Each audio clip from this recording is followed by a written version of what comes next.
This conference will now be recorded. So today let us start off with one more new topic, IDEs. IDE stands for Integrated Development Environment. Integrated means everything at one place. And the main use of going for IDEs are used to develop the applications easily and rapidly. So we are in some of the popular Java IDEs.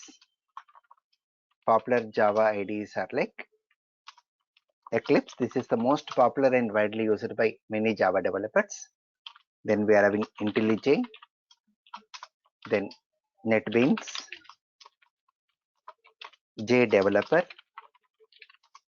JBuilder, MyEclipse, like this. These are some of the popular Java IDEs, and most popular is Eclipse. So in our course, I'm going to show you how to work with Eclipse IDE. And if you know one IDE, we can easily work with other IDEs. Very easily you can learn it. So in our case, we'll go with Eclipse IDE. So let us see how to download and install Eclipse IDE. Download and install Eclipse IDE. Just you can open search engine like Google and you can say Eclipse IDE download. Let me show this. Open search engine like Google.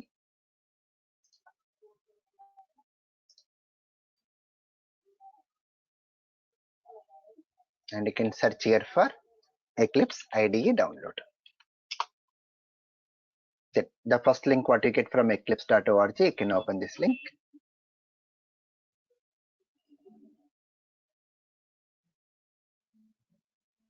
Then here you can find Eclipse IDE for Windows. This automatically it will take you to the respective operating system.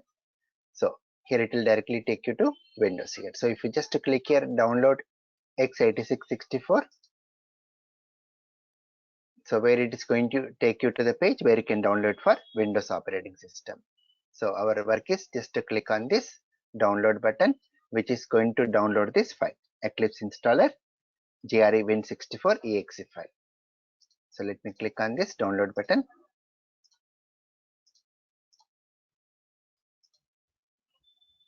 So here you can see it's started downloading. Once the download is complete, just to click on the download file to install. I'm just cancelling. I already have done this part.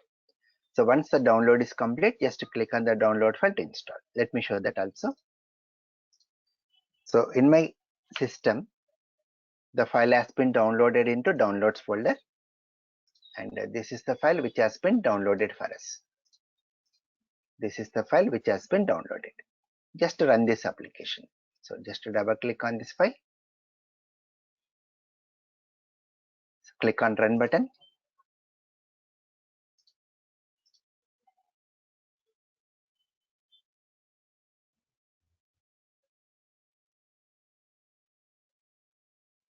It will take some small time to open.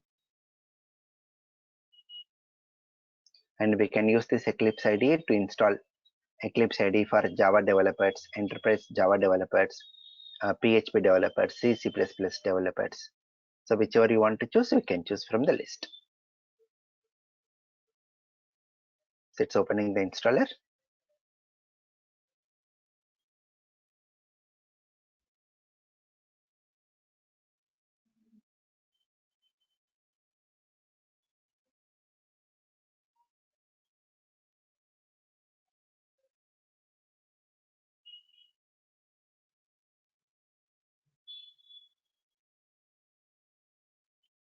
Here you can find the Eclipse installer for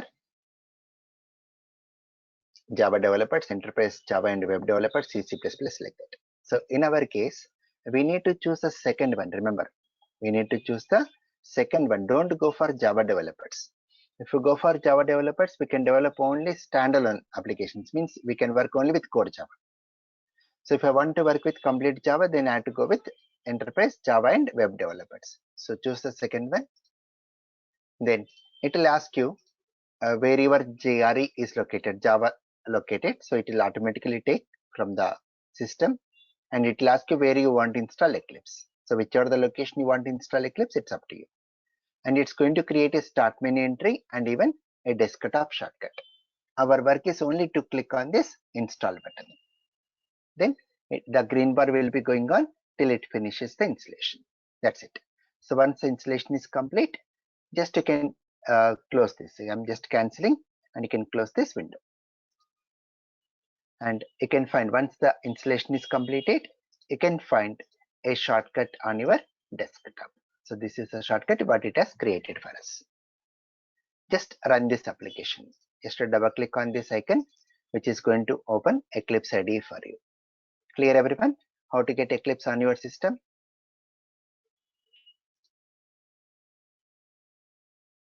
Yes. Right. So if you just work on this 1 or 2 days, it will be very easy if you are totally new to Eclipse. Then the first step, it is going to ask you select a directory as workspace. The meaning of workspace is it's a folder where you want to create your Java projects. So in our case, for this batch in our case, I want to choose the folder from D drive. I want to go to D drive, whichever the folder you want to work, it's up to you. And 2021, the current year. Then I want to choose here Java Online 17. Java Online 17, that is our batch number. Then select, just click on here select folder. Just click on select folder. So in this, I want to work with a folder Java programs. Hello, Rajesh.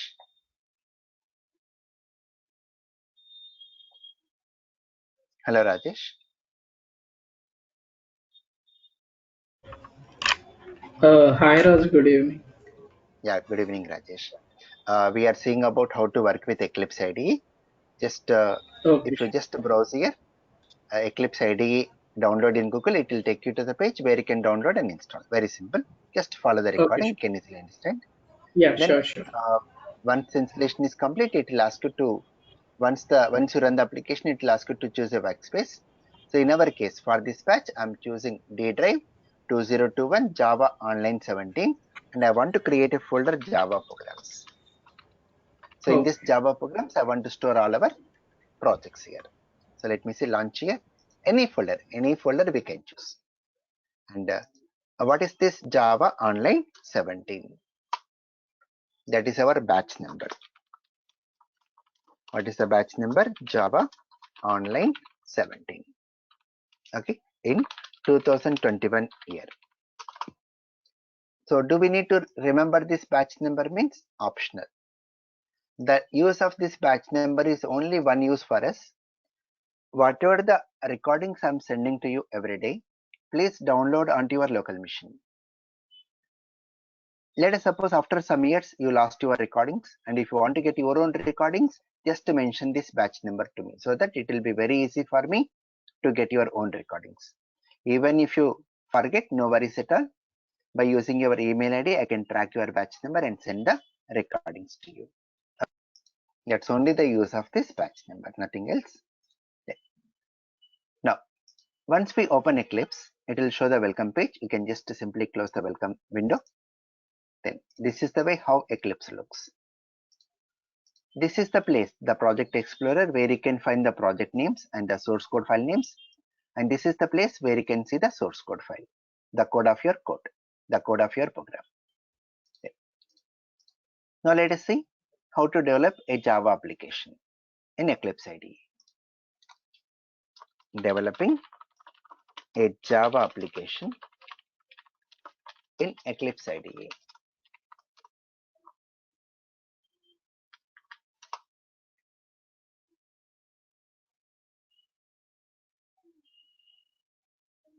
Now, the first step is we have to create a Java project.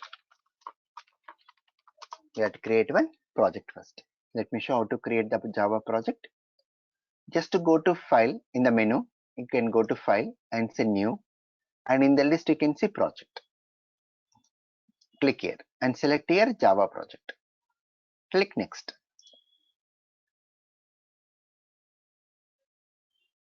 Then it will ask you the project name.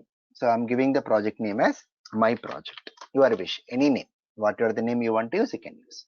And just to click on finish button, just to give the project name and click on finish button.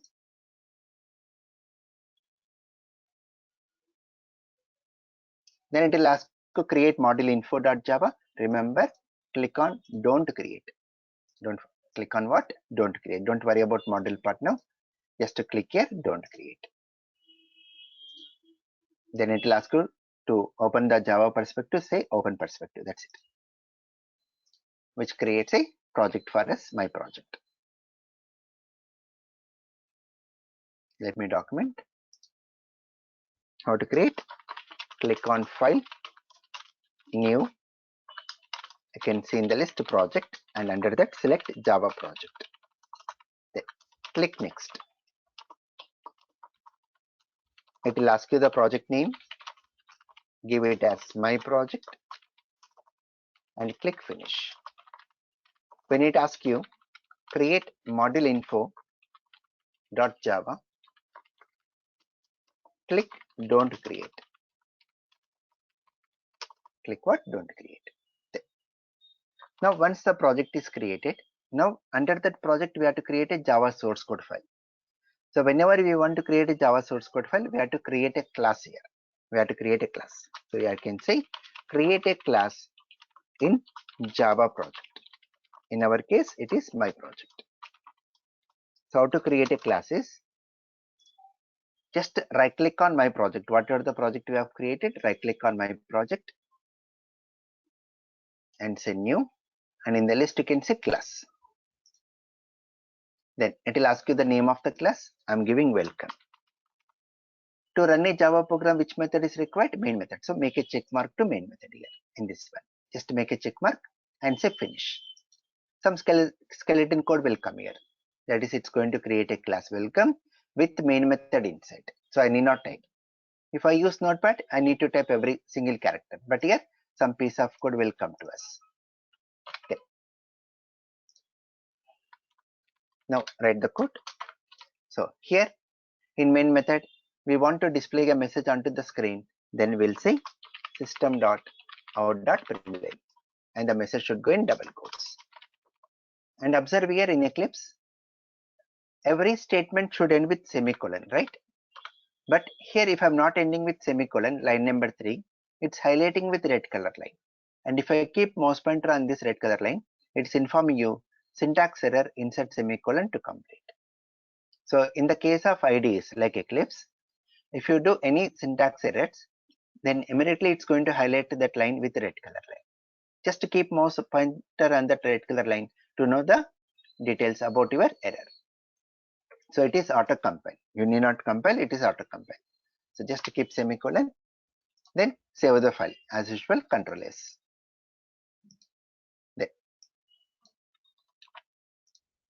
So what is our second step? Create a class.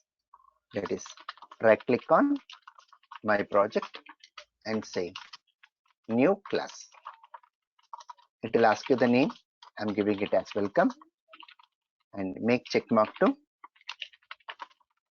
main method and click finish. That's it. There.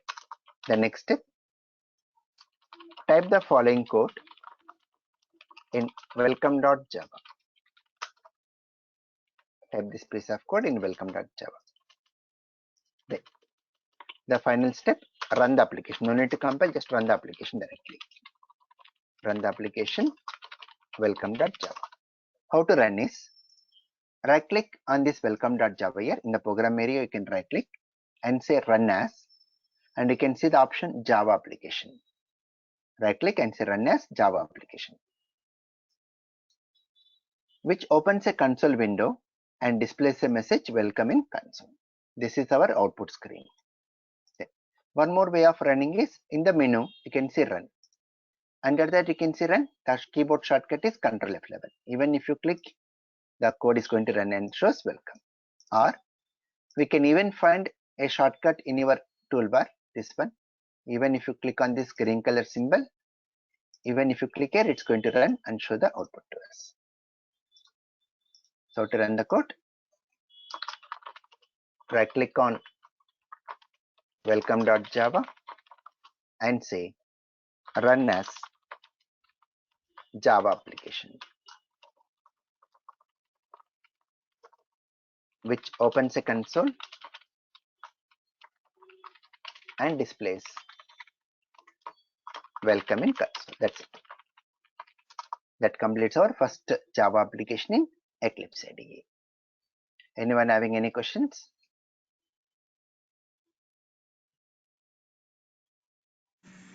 No. Right? So just to practice, if you are totally new, practice 1 or 2 times, it will be very easy. And of course, till end of Java, I'm going to make use of Eclipse. So it will become like ABCs for you finally. Now, let us see some shortcuts. Eclipse Ide shortcuts.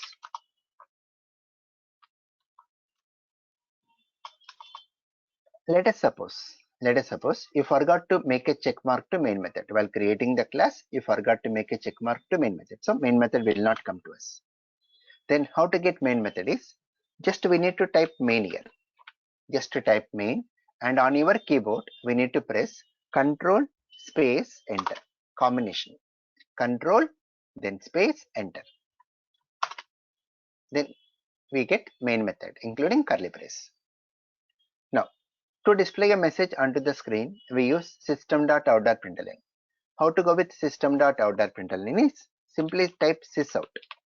Simply we should type sysout, and on your keyboard we should press Control space. Control space. Then I want to go with comment. Comment is mainly to document program. Like example, to display welcome message onto the screen. Then I want to go with single line comment. Simply you can say Control slash. Control slash will go for single line comment slash slash. If you want to go with multi-line comment, like I want to comment these 2 lines. First of all, we have to select the lines. Select the lines, and on your keyboard we have to press Control Shift slash. Control Shift slash will go for multi-line comment slash star and end with star slash. Okay. To increase the font size of your program, Control equal to will increase font size. Control minus hyphen will decrease font size. Right? Let me document these words. For public static void main string array args, I have taken only some of the basic shortcuts for today. The shortcut is type main and press Control space and enter key. Okay. For system.out.println, the keyboard shortcut is type sysout and press Control space. Then to run, the shortcut is Control F11, function key F11. Then to comment single line, that is slash slash, shortcut is Control slash.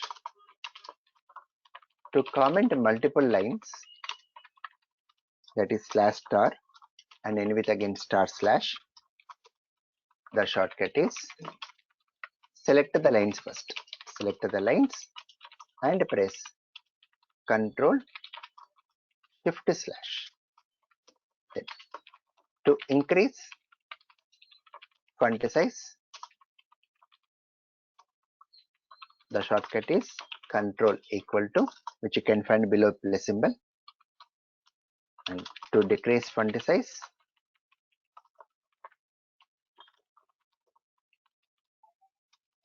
the shortcut is Control minus hyphen symbol. These are some of the basic shortcuts for today. As the days goes on, we'll be learning some more shortcuts, and that depends on the topic. Clear everyone? Any questions?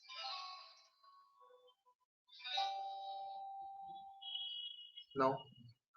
right? So with this, we complete our introduction part. Means we have seen what is Java, the features of Java, and how to download Java and install, and how to develop Java application at command prompt and Eclipse Ide. Now, let us move to the next topic today, Java basics. So in this basics topic, we'll be learning about fundamental part of programming like the meaning of keywords, variables, data types, operators. Then we will go with some of the programming constructs like if statement, switch statement, while loop, do while loop, for loop, like this. More of programming. And this is the place where we increase our programming and logical skills. Okay. Hopefully from tomorrow, I may start giving assignments to you. Let us start off with the first term, keyword. The meaning of keyword is, it is a keyword is a reserved or predefined word whose meaning is known to the compiler directly. So compiler will understand these words automatically. And Java has 50 keywords.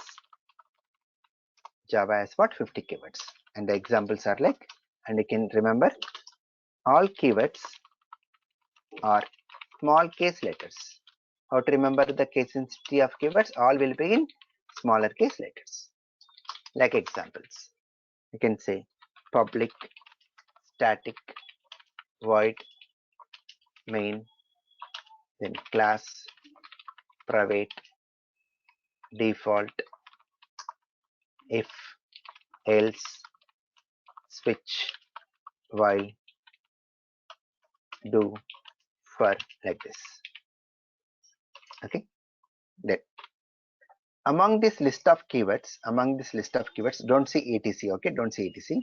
Among this list of keywords, there is one word which is not a keyword. Can you identify that?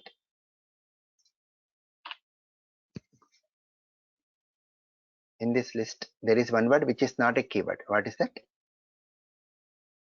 Main. Main. So main is not a keyword. It is a method name. Remember, main is not a keyword. It is a method name. Okay. So as the days goes on, we'll be learning almost all the keywords. Then the next term is variable. The meaning of variable is like whenever you want to store some data, like example, we want to store some age value. So we require some memory space and we give some name to that memory space. If you want to store some name, we have to allocate some memory space and we go with some name to that memory space. The name what you are giving to the memory space, that name only we call it as variable. So this age and name, we call them as variables. The names what we give for the memory space, that only we call variables. How to define a variable is like, a variable is an identifier. Identifier means some name. A variable is an identifier which allocates some memory space. Okay. Now, whenever we are giving the name to the variables, we have to follow some rules. Rules for identifiers. So whenever we say identifier, it can be your variable name, or it can be your method name, or it can be your class name. When you are giving the name to the variable, method, or class, we have to follow some rules in Java. The rules are: can contain capital A to Z, small a to Z, 0 to 9, the digits, underscore, and dollar. Only these two special symbols are allowed here, underscore and dollar. Cannot start with a, the variable name cannot start with a digit. That means in between 0 to 9. Then, cannot be a keyword. It cannot be what? A keyword. Then, like examples: valid identifiers, like employee name, student name, underscore is allowed, dollar, employee salary, rule number 1, 2, 3, like this. Invalid identifiers. These are important as a beginner. Invalid identifiers are like, if I take here something like item name. Why this is invalid? Space. Right, space is there, no? Space is not allowed. Space is not allowed. 1, 2, 3. Customer number. Why this is invalid? Starting with Starting number. with numbers. Digit, right? So cannot start with a digit. The next one. Employee number. Why this is invalid? Special character. Invalid. Right, special character hash is not allowed. Only 2 special characters are allowed, underscore and dollar. Then while. Why this is invalid? The keyword. Keyword. Right. So cannot be a keyword. Right. Now let us move to the next term, data type. This is important. Data type. The meaning of data type is like, once you allocate memory for your variable like age, in this age what value we store, like 20. So when we say 20, it's a number type without any decimal point. If there is a number type without any decimal point, then we call it as integer. The type of data is integer.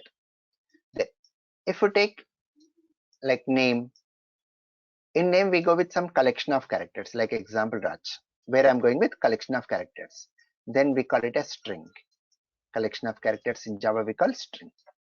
If you take some memory space, like example height, then if I'm storing something like 5.9, so when you are having a number with a decimal point, then we call it as float. So once you allocate memory space for variables, that what type of data you are storing into that memory space, that meaning only we call it as data type. So you can select type of data the variable holds is called as data type. In Java, we are having 2 types. They are primitive data types and reference data types. In Java, we are having 2 types. One is primitive and one more is reference. Let us initially go with primitive data types. So all the basic data types like int, float, char, this comes under primitive data types. In Java, we are having totally 8 primitive data types. Let me draw the table. Primitive types.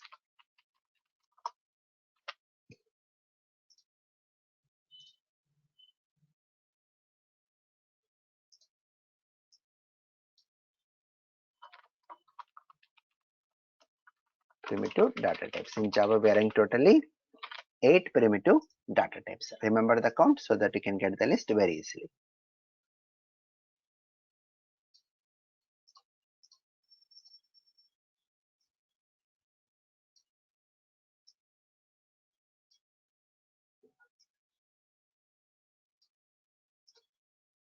Data type,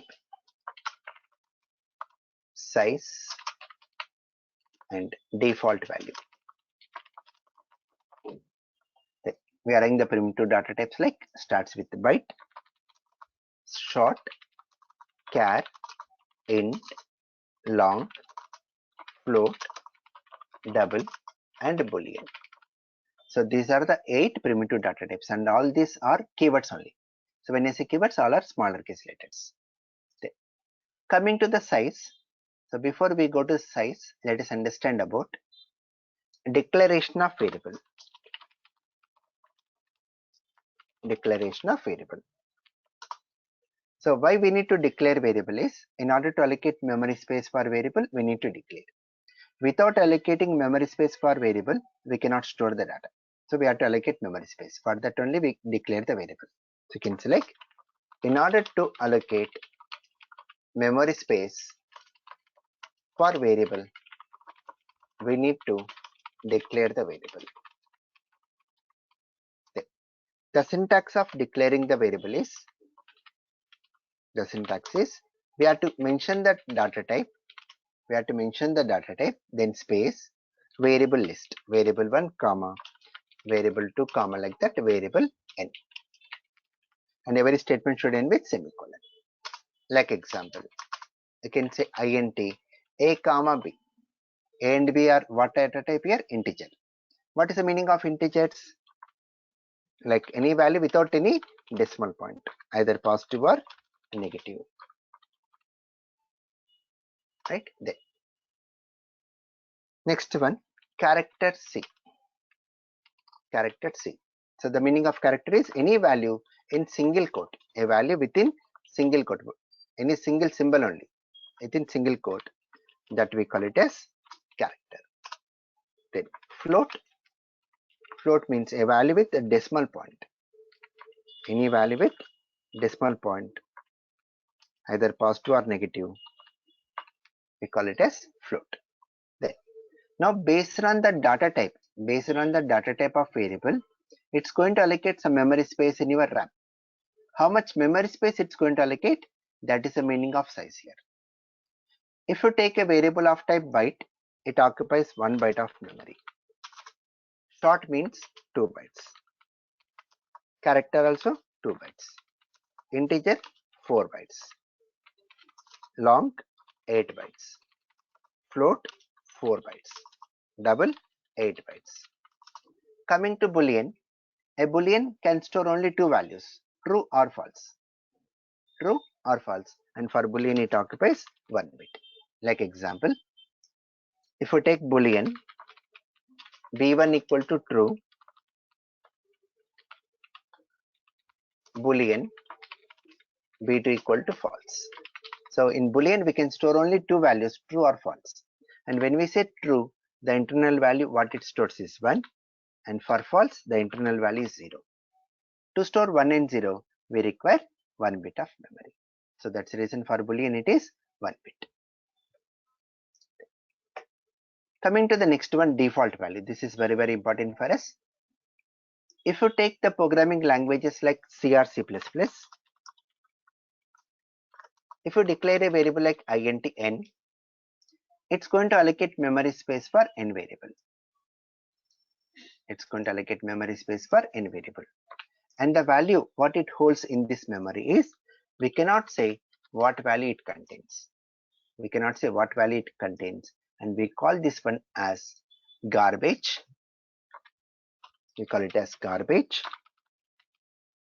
Or unknown value.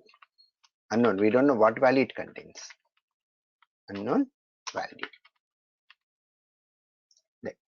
If you come to Java, in Java if you declare a variable, here also it's going to allocate memory space for n variable, and the value present in this variable is 0. We can say directly 0. This we call it as default value. In case of Java, there is no concept of garbage values. In case of Java, there is no concept of what? Garbage values. In case of Java, it goes with default values based on the data type. Like if you take the integral data types, what are integral data types? A value without any decimal point, like byte, short, int, long. These 4 we call it as integral types. For all these 4, the default value is 0, and for character a single space. And for floating types, means a value with a decimal point, the default value is 0.0. For float and double, 0.0. And for Boolean, it is false. Let me write one more time about default values.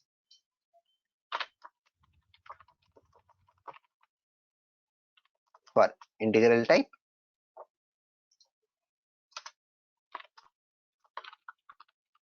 what are integral types? Like byte, short, int, long, the default value is 0. And for floating types, like float, double, The default is 0.0. And for character, a single space, and for Boolean, it is false.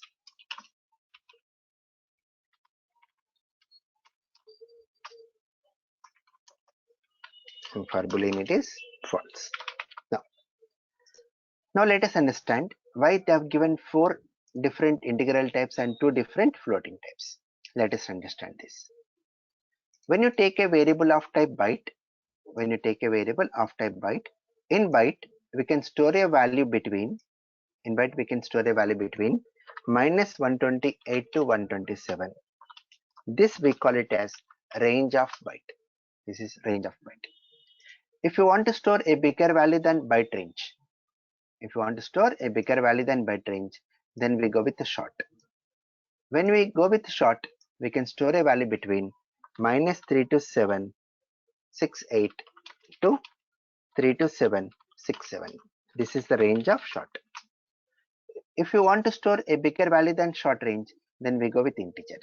If I want to store a bigger value than integer range, we go with long. Similar way, float and double.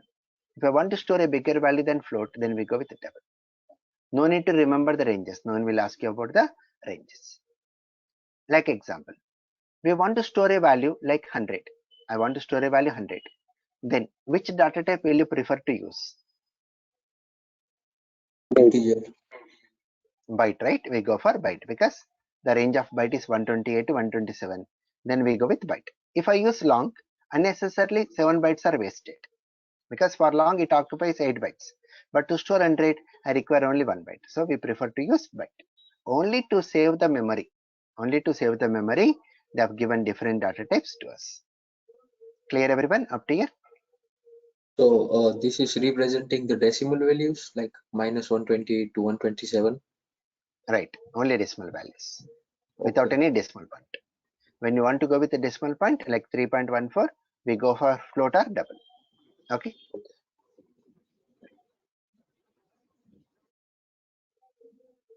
Right, everyone clear with this? Any questions?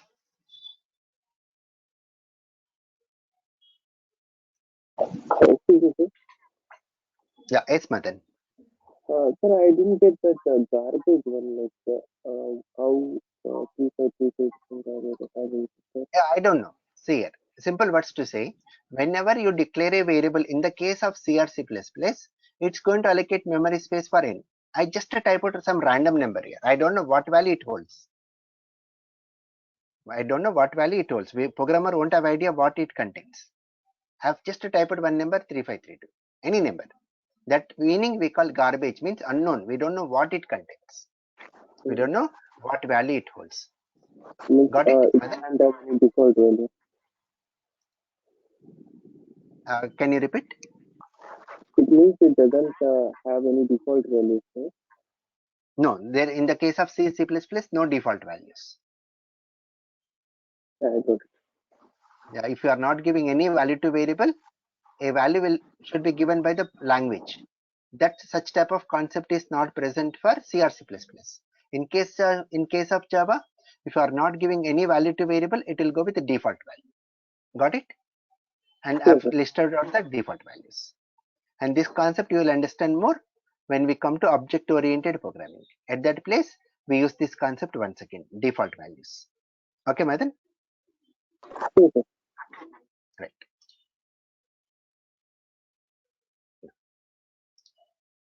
Coming to the next one, reference data types. Other than this 8 primitive, remaining all are reference. The examples of reference are arrays, classes. When I say class, it can be your predefined or user-defined class.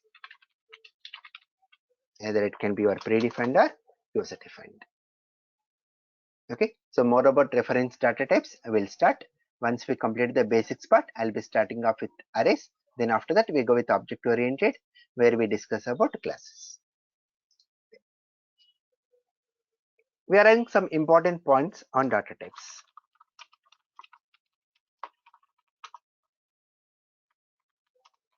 Default values.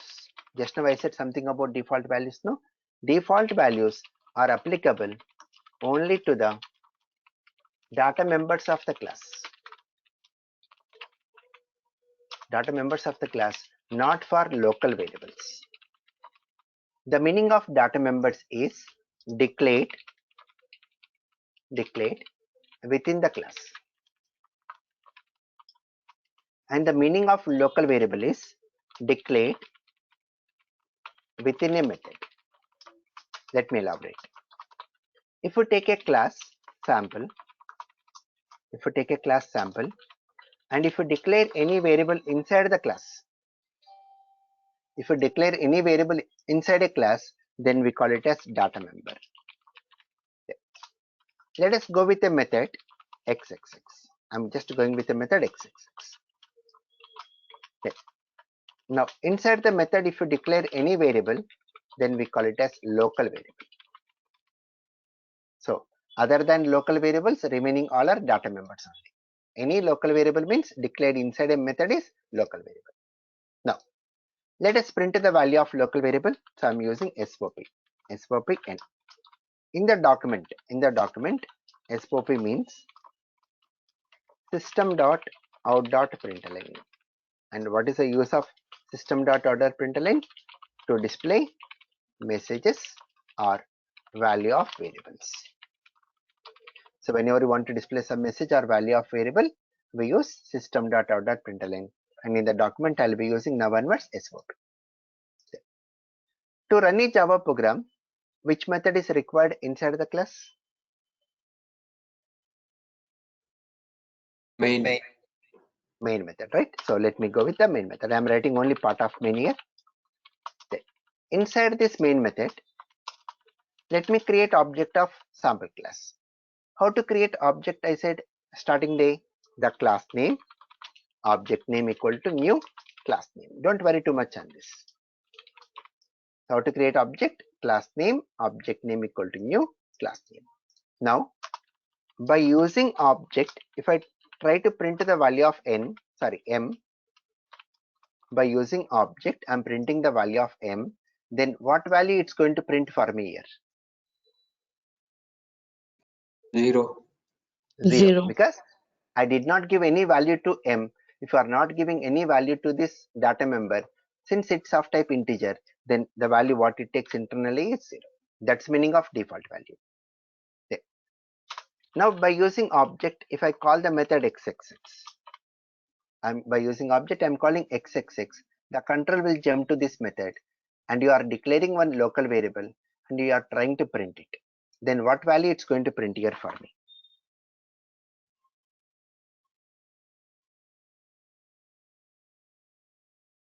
Any unknown values? In Java there is no concept of unknown. 0. Default value 0. Default value 0. But see the point, default values are only for data members, not for local variables. So this is very, very important point. This will go with error in Java. This will go with what? Error in Java. And the message is local variable need to be initialized. Local variable n need to be initialized. The meaning, whenever I declare a local variable, before we use the local variable, there should be some value to the local variable.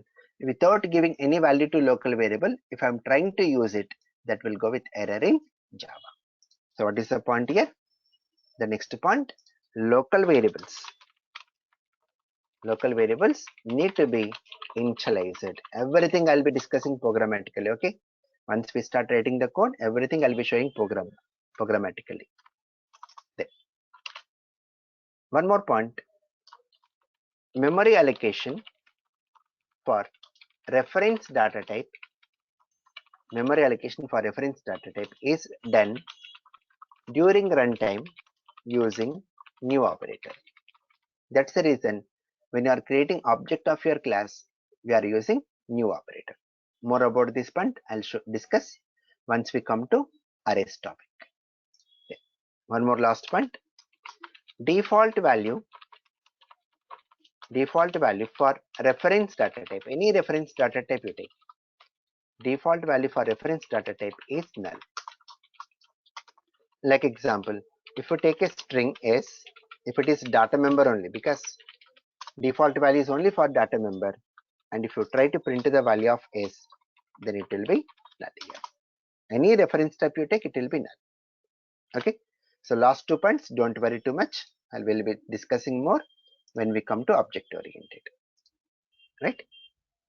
So that's about for today's part, and tomorrow I'll be discussing about typecasting, and even I'll start with programming like scanner class, and we start doing some programs, and I'll be giving assignments also to you, right?